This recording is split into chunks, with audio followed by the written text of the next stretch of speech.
11వ తారీఖు సెప్టెంబర్ నెల 2024 సంవత్సరం. ఈరోజు దేవుని వాగ్దానము ఎఫెసీయులకు 4వ అధ్యాయము 32వ వచనము. ఒకని యెడల ఒకడు దయ కలిగి కరుణా హృదయులై క్రీస్తునందు దేవుడు మిమ్మును క్షమించిన ప్రకారము మీరును ఒకరినొకరు క్షమించుడి. సహోదరి సహోదరులారా, ఇతరులను క్షమించగలిగే గుణాన్ని మనం కలిగి ఉండాలి. ఏ తప్పు చేయని మనిషి ఉండడు. మనం కూడా ప్రతిదినము తెలిసి తెలియక ఏవో ఒక తప్పులను చేస్తూనే ఉంటాము. ప్రభువుని రక్షకునిగా అంగీకరించినప్పటికీ మనం కూడా కొన్నిసార్లు ప్రభువునకు విరుద్ధమైన కార్యాలను చేస్తూ ఉంటాము. ప్రభువుని బాధ పెడుతూ ఉంటాము. కానీ ప్రభువు మనపై ఉన్న అమితమైన ప్రేమ వలన మనల్ని క్షమిస్తూ ఉన్నాడు.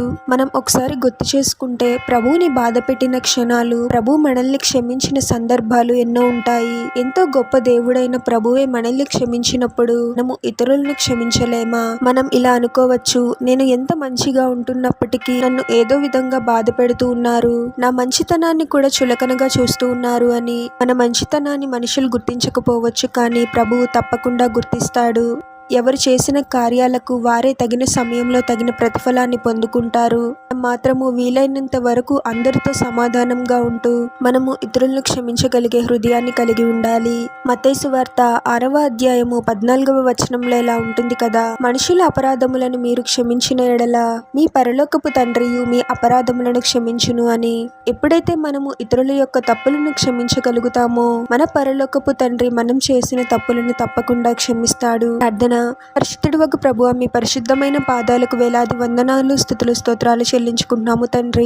మరొక నూతన దినములోనికి మమ్మల్ని క్షేమంగా ప్రవేశింపచేసిన దేవా, మీకే స్తోత్రం ప్రభువా. ఎన్నోసార్లు మీకు విరుద్ధమైన కార్యాలను చేసి మిమ్మల్ని బాధ పెట్టినప్పటికీ మీరే మమ్మల్ని క్షమించారు ప్రభువా. మమ్మల్ని క్షమించి ప్రేమిస్తూ మా జీవితాలలో మేలులను జరిగిస్తూ ఉన్నారు తండ్రి. మా హృదయాలలో ఉన్న కఠినత్వాన్ని తీసివేసి మీ ప్రేమతో కరుణతో నింపండి ప్రభువా. ఇతరులను క్షమించగలిగే గుణాన్ని మాకు దయచేయండి తండ్రి. ఏ విషయంలోనూ మా వలన మీకు అవమానం కలగకూడదు తండ్రి.